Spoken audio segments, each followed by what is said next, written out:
భక్తికి ప్రతిరూపం. ఆయన భయమెరగని భారతీయుడు.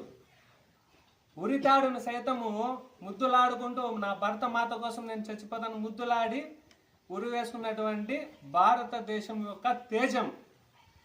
ఆయన నుంచి మనం నేర్చుకోవాల్సింది భగత్ సింగ్ గారు అందరికీ తెలుసు. ఇక్కడ మీరందరికీ భగత్ సింగ్ తెలుసు, తెలియని వాళ్ళు ఎవరు లేరు కదా. భగత్ సింగ్ గారి పేరు చెప్తేనే మనకి గుర్తు రావాల్సింది ధైర్యం. మనము చదువులో మనకి సరిగా మార్కులు రాలేదు, ఇంట్లో వాళ్ళు తిడుతున్నారంటే మనకు ధైర్యంగా అమ్మా నాన్న చెప్పండి, అమ్మా నాన్న నాకు ఈ సబ్జెక్ట్ అర్థం కాలేదు, నేను సార్ని అడుగుతాను అనేసి మీరు సార్ని స్కూల్ కావచ్చు, మీకు ఏమైనా డౌట్స్ ఉంటే అడగడం అది ఒక ధైర్యం.